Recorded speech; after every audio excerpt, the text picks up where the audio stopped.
Okay, I told you in our Zoom meeting today that I'm going to be sharing some poems with you that I love, and Miss Barnes will be sharing some poems with you that she loves, and probably Miss Morgan, maybe Miss Pluta. Anyway, it's good to hear people read poems to you because you can hear the inflection in their voice and how they talk with expression. One of my favorites is Sick by Shel Silverstein. And normally, we're all ready for summer to get here. This year, it's a little different, but I'm still going to read you one of my favorite poems, which is Sick by Shel Silverstein.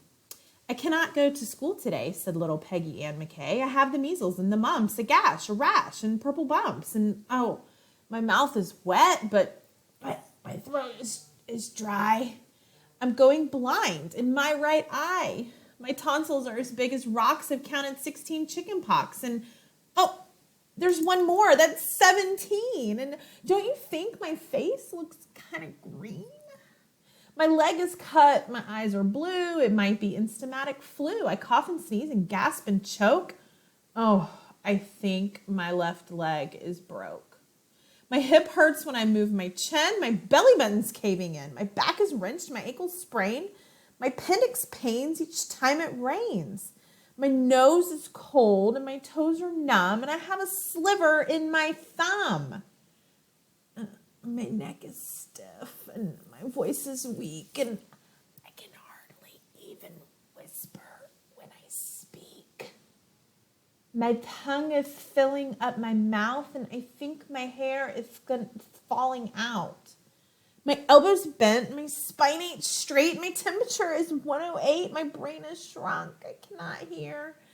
There's a hole inside my ear and I have a hangnail on my heart. What? What's that? What's that you say? You say today is Saturday? Oh, goodbye. I'm going out to play. All right, so that is one of my favorites.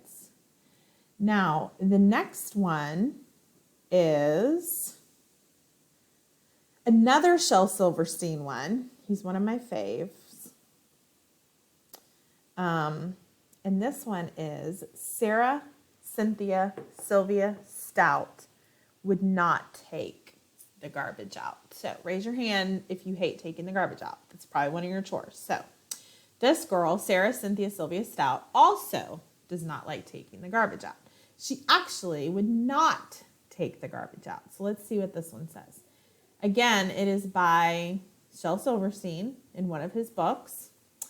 It says, Sarah Cynthia Sylvia Stout would not take the garbage out. She'd scour the pots and scrape the pans, candy the yams and spice the hams, and though her daddy would scream and shout, she simply would not take the garbage out.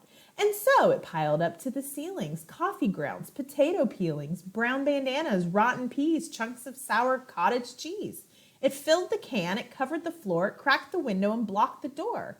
With bacon rinds and chicken bones, drippy ends of ice cream cones, prune pits, peach pits, orange peels, gloppy glumps of cold oatmeal, pizza crust and withered greens, soggy beans and tangerines, crust of blackburn butter toast, gristly bits of beefy roast. The garbage rolled on down the hall. It raised the roof. It broke the wall.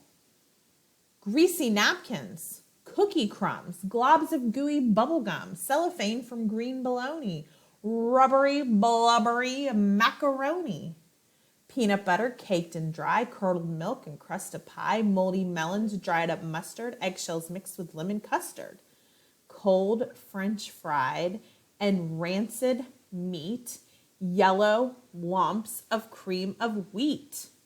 At last, the garbage reached so high, it finally touched the sky, and all the neighbors moved away, and none of her friends would come to play. And finally, Sarah Cynthia Stout said, okay, I'll take the garbage out. But then, of course, it was too late.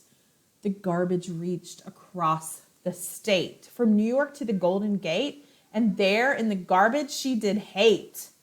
Poor Sarah met an awful fate that I cannot now relate because the hour is much too late. But children, remember Sarah Stout and always take the garbage out.